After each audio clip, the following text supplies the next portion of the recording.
ইন্নাল্লাযীনা ইয়াতলুনা কিতাবাল্লাহ, নিশ্চয়ই যারা কোরআন পড়ে তাদের মর্যাদা আল্লাহর কাছে কম না বেশি? কোরআন মানুষের দিলের ময়লা দূর করে। পৃথিবীর ভিতরে এমন কোন আওয়াজ নাই যেই আওয়াজ মানুষের কাছে বারবার বারবার শুনতে ভালো লাগে। জন্মের পরে এত গান শুনলাম, এত গান বললাম, বারবার শুনতে একই গান ভালো লাগে না। কিন্তু আল্লাহর কসম, আমি কোরআন হাতে নিয়ে বলতেছি, বিশ্বাস করেন, জন্মের পরে সূরা ফাতিহা এতবার পড়ি, এতবার শুনি, একটা বারও বিরক্তি ভাব লাগে না। বিরক্তি ভাব লাগে? লাগে না। যত শুনি ততই ভালো লাগে। কোরআনুল কারীমের ভিতরে একটি সূরা আছে, নাম হলো সূরা মুলুক। তাবারাকাল্লাযী বিয়াদিহিল মুলক ওয়া হুয়া আলা কুল্লি শাইইন কাদির।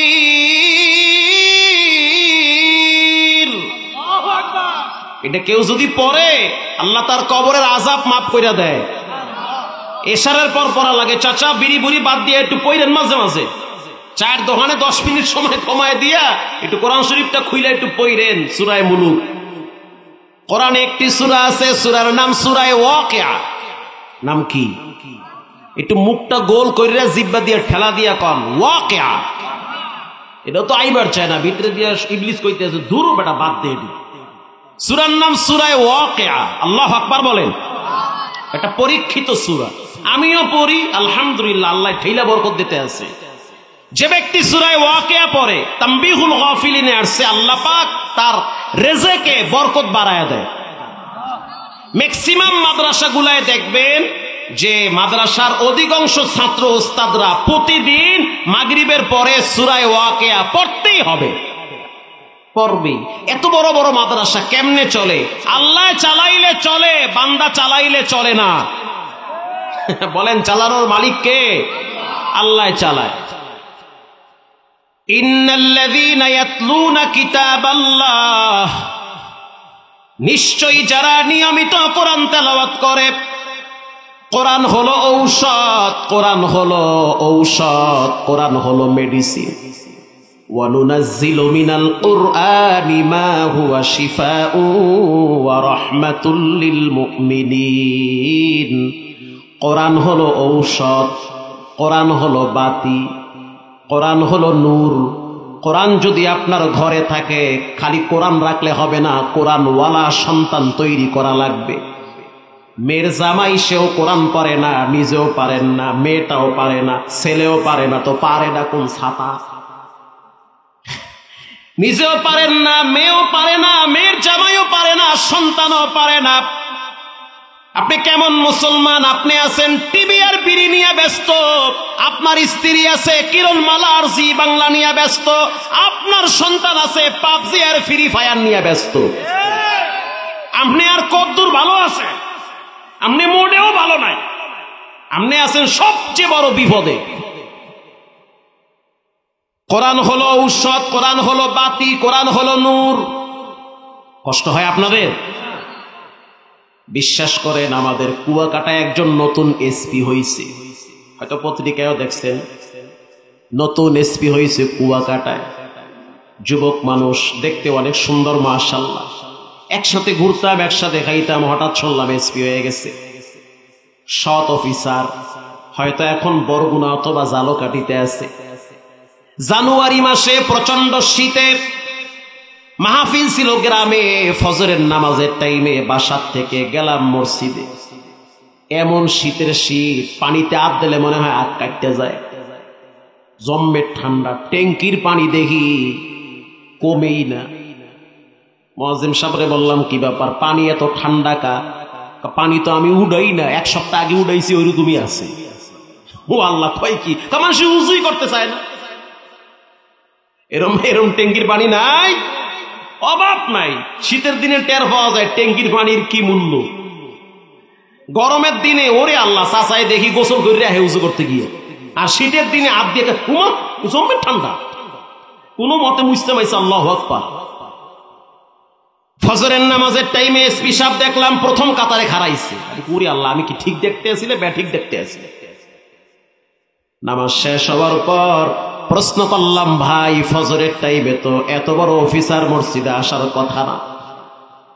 সে আমারে জবাব দিল, ভাই আইতাম না শীতের ভিতরে, আইসি প্যারায় বইরা। প্যারা বোঝেন তো? প্যারা প্যারা আমার ঠেলায় বইরে আইসি, ঠেলা বোঝেন তো? ওইটা বোঝেন। শীতের ভিতরে আসতাম না। কেন আসছেন? কয় ঠেলায় পড়ে আইছি। কেমনে ঠেলায় পড়ছেন? আপনি জানেন না আমার আব্বায় আমারে বিয়ে করাইছে মৌলানা মাইয়া, আমার বউ হয়েছে মৌলানা। আমার বউ ফজরের সময় আমারে কয়, জামাতের সহিত পুরুষ মানুষ নামাজ পড়বে, এটা ওয়াজিব, মসজিদে গিয়ে পড়া লাগবে। তুমি মসজিদে যদি না যাও তাহলে কিন্তু আমি বোরকা নিয়ে গেলাম। প্যারায় পড়িয়া ঠেলায় পড়িয়া আইছি, নাইলে আইতাম না। তখন চিন্তা করলাম, মা হুয়া শিফাউ ওয়া রাহমাতুল লিল মুমিনিন। কোরআন হলো ঔষধ, যেই জায়গায় লাগে রোগ নির্মূল হয়, যেই জায়গায় যায় সেখানে নূরের বাতি জ্বালায়া দেয়। আল্লাহু আকবার বলেন। আমার একজন মামা সেনাবাহিনীর অফিসার, আলহামদুলিল্লাহ। আমার মামা তো ভাই, সেও রানিং অফিসার সেনাবাহিনীতে, এখন যশোরে আছে। একবার বেড়াইতে গেলাম আমি মিরপুর ক্যান্টনমেন্টে। ক্যান্টনমেন্ট মসজিদ গুলো অনেক সুন্দর, এখানে হয়তো সেনা অফিসার থাকতেও পারেন দিয়েছে, অনেক সুন্দর মসজিদ, চমৎকার। ফজরের নামাজের টাইমে ম্যাক্সিমাম সেনা অফিসার মসজিদ গুলায় প্রচুর মুসল্লি থাকে, মানে সেনাবাহিনীরা ম্যাক্সিমাম নামাজ পড়ে ফজরের টাইমে। নামাজের পরে তো কাজ আছে তাদের অনেক। তো বিশ্বাস করেন, ফজরের টাইমে যখন মসজিদে গেলাম, সব তো সেনাবাহিনী, সব তো সৈনিকেরা নামাজ পড়ে। ইমাম সাহেব যিনি, তিনিও সৈনিক, তিনিও কামেল পাস, তিনিও দাওরা পাস, মাস্টার্স পাস, অনেক বড় আলেম। আমি সবার আগে গেছি, আজান হয়েছে, গেছি গে ভিতরে, একেবারে ইমামের পাশে বয়া রইছি। একটু পরে দেখলাম লাল একটা টুপি মাথায় দিয়া, তসবি একটা লম্বা নিয়ে আমার পাশে এক ভদ্রলোক চলে আসছে। দেখেই বুঝলাম হয়তো কোনো বড় অফিসার। পিছনে দুই একজন বলতে আছে, সারে আজগো কিল্লে গাইছে মসজিদে। ফজরের সালাত কমপ্লিট হয়ে গেল। ইমাম সাহেব কাছাকাছি আইসা বলতে আছে, স্যার কেমন আছেন? আলহামদুলিল্লাহ। হঠাৎ আজকে মসজিদে কোনো সমস্যা হয়েছে নাকি? ঘরে কি মারামারি লাগছে নাকি? আপনি তো সিনিয়র অফিসার, মসজিদে তো ফজরে আসার কথা না, মসজিদে আইবে আদা মারা গুলায়। কথা কন না কা? মসজিদে আপনার মতো রুষ্ট ফুষ্ট সুন্দর চেহারার মানুষ, পয়সাওয়ালা মানুষ, ক্ষমতাওয়ালা মানুষ, এটি কি লেগে মসজিদে আইবে? একেবারে আমার পাশে সে জবাব দিতেছে, আমি তো ঘরেই নামাজ পড়ি ফজরের। স্বাভাবিক কিছু নিয়ম কানুন আছে, সিনিয়র অফিসাররা কিছু তাদের নিয়ম কানুন থাকে, চাইলেই বের হতে পারে না। আজকে আসতাম না ফজরে, ঠেলায় পড়ে আইছি, চিপায় পড়ে আইছি, চিপায় পড়ে গেছি, এমন চিপায় পড়ছি এখন দেখি না ইয়া উপায় নাই, ইজ্জতের গোড়ায় পানি থাকে না। কেন আসছে? আমার প্রথম সন্তান মেয়ে, মেয়েটা বড় হয়ে গেছে, ইঞ্জিনিয়ার ছেলের কাছে বিবাহ দিছি। ছেলেটাও দিনদার, মেয়েটাও দিনদার। আমার মেয়ের একটা বাচ্চা হইছে, তার মানে আমার নাতি। ভাষা কি বুঝেন? আমার নাতি। আমার মেয়েটা সিদ্ধান্ত নিছে, যদি আল্লাহ আমার একটা সন্তান দেয় তাহলে আমি কোরআনের হাফেজ বানাবো, এরপরে অন্য অন্য জাগতিক শিক্ষা আমি দিব। আমার নাতির বয়স মাত্র 4 বছর, ছোট মানুষ। আজকে বৃহস্পতিবার আমার মেয়ে নাতি সহ আমার বাসায় বেড়াইতে আসছে, থাকে উত্তরায়। ফজরের আজান যখন হয়ে গেছে, আমার মেয়ে তো নামাজের জন্য উঠছে।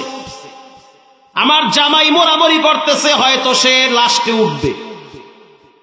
কিন্তু কখনো কখনো দেখবেন মা নামাজিওয়ালা হইলে মায়ের সাথে বাচ্চারাও ঘুম থেকে জেগে নামাজে দাঁড়িয়ে যায়, বাচ্চারাও জায়গা যায়।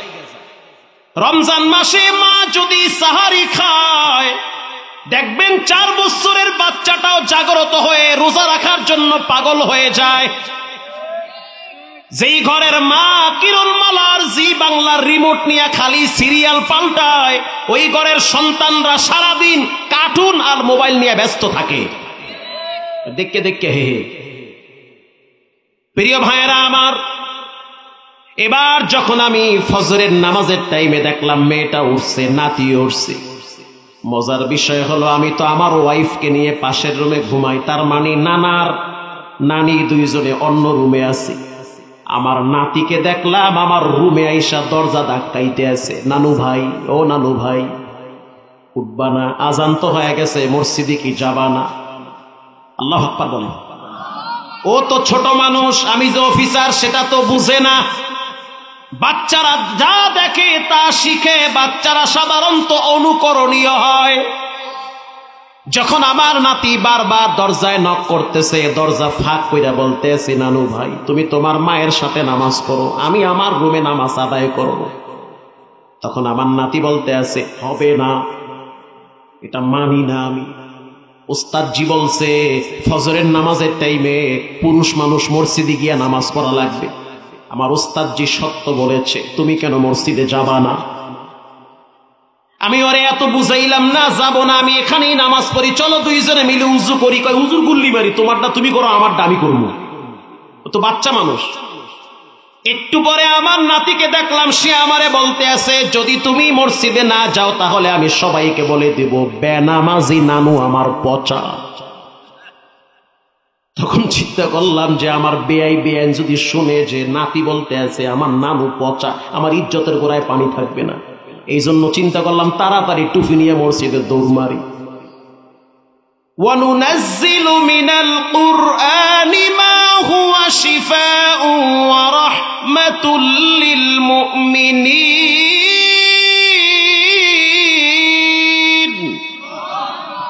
কোরআন হলো ঔষধ। এজন্য পায়ে হাত দিয়ে বলি, অনুরোধ করে বলি, বিনয়ের সহিত বলি, মসজিদ মাদ্রাসার সাথে কখনোই দুশ্মনী করবেন না। পারলে হাত বাড়ায় দেন, সহযোগিতার হাত বাড়ায় দেন, না পারলে বিরোধিতা করা যাবে না।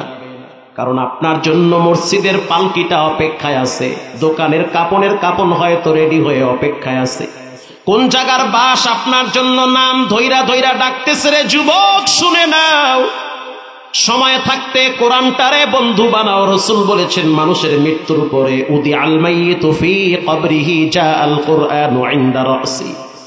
মানুষের মৃত্যুর পরে কবরের ভিতরে মাথার কিনারায় কোরআন দাঁড়িয়ে যাবে বন্ধু হিসেবে। আল্লাহু আকবার বলেন। এজন্য কোরআনের সাথে সুসম্পর্ক রাখেন, বেয়াদবি করবেন না, কোরআনওয়ালাদের সাথে একটা গুড আন্ডারস্ট্যান্ডিং রাখবেন, উলামায়ে কেরামদের সাথে দুশ্মনী করবেন না, বরং ভালোবাসা বিতরণ করেন। ভালো যদি না লাগে দূরে থাকেন, কাছে আইসা দুশ্মনী করা যাবে না। প্রিয় ভাইয়েরা আমার, এজন্য নিয়মিত কোরআন তেলাওয়াত করেন। রব্বুল আলামিন বলেন ইয়াতলুনা কিতাবাল্লাহ। এক নম্বরে যারা নিয়মিত কোরআন তেলাওয়াত করে, ওয়া আকামুস সালাহ। দুই নম্বরে যারা সালাত আদায় করে, ওয়া আনফাকু মিম্মা রাযাকনাহুম সিররা। আল্লাহর রাস্তায় যারা দান করে, তিনটা গুণ যার জীবনে থাকবে তার জন্য জান্নাতের গেট খুলে দেওয়া হবে। তাহলে নিজে কোরআন পড়েন, বাচ্চাদেরকে কোরআন পড়ান, সন্তানদেরকে কোরআনওয়ালা বানান। মনটা কি চায় না আপনার একটা নাতি কোরআনের হাফেজ হবে? বর্তমান তো DC, SP, IG, CID officer অভাব নাই, কোরআনের হাফেজ তাদের সন্তানরা। এই যে গত বছর আমি বয়ানে আসছিলাম, আপনাদের পাশে হয়তো আক্কেলপুর আছে না? আক্কেলপুর, আক্কেলপুরে বয়ানে আসছি। যিনি দাওয়াত দিয়েছে তিনি বর্তমান প্রধানমন্ত্রীর কার্যালয়ে থাকে, এসএসএফ এর সদস্য, তাও সিনিয়র অফিসার। আমি বললাম ছেলে মেয়ে কয়জন? বলে এক ছেলে এক। কি করে? বলো ছেলেটা কোরআনের হাফেজ। কেন মাদ্রাসায় দিছেন? কয় দেশের অবস্থা ভালো না। সন্তান যদি কোরআন না চিনে, রব না চিনে, রসুল না চিনে, একটা টাইমে তার বাবারেও চিনবে না। জি, এইটা কেন বুঝেন না? আপনার সন্তান ডাক্তার হবে, ডক্টর হবে, ইঞ্জিনিয়ার হবে, প্রফেসর হবে, প্রাথমিক শিক্ষাটা কোরআন থেকে দেওয়া লাগবে। কাঁচায় না নুইলে বাঁশ, পাকলে করে ঠাস ঠাস। একটা কাদা যদি ওয়ালে লাগান লেগে যাবে, কাদাটা যদি শক্ত হয় মারতে গেলে নাকে লাগবে। বাঁশ চিনেন? বাঁশ আছে না আপনাদের দেশে? বাঁশ এটা কাঁচা থাকতে যদি না নোয়ান, পাইকে গেলে কি নোয়ান যায়? নোয়াইতে গেলে টাস টাস শব্দ আহে। বাচ্চাদেরকে এখন থেকে যেইভাবে চালাবেন ওরা ওইভাবে বড় হবে। এজন্য সন্তানদেরকে কোরআন চিনান, রাসূল চিনান, আল্লাহ চিনান, টুপি চিনান, জুব্বা চিনান, দাড়ি চিনাবেন, তসবিহ চিনাবেন, মেসওয়াক চিনাবেন। সন্তানদেরকে মসজিদ চিনান, কেবলা চিনান, রমজান মাস চিনান, আল্লাহর ঘর চিনান। যেই সন্তানকে এগুলা শিক্ষা দিবেন, এগুলা চিনাবেন, তারা আপনারেও চিনবে। সন্তানকে এগুলা চিনান না, হারমোনিয়াম চিনান, লুডো চিনান, ক্যারমবোর্ড চিনান, তাস চিনান। বিশ্বাস করেন একটা টাইমে সন্তানের হাতেই মা বাবা সবচেয়ে বেশি লাঞ্ছিত হবে। বর্তমান সময় খুব ভয়াবহ সময়। বাবার লাশ ফালায় রাখে, জানাজাও ছেলে মেয়েরা পড়াইতে দেয় না। বাবার সম্পদ হিসাব করো আগে। এমন একটা সময় পার করতেছি, ছেলে মেয়েরা দোয়াটাও করতে চায় না, স্বার্থ ছাড়া।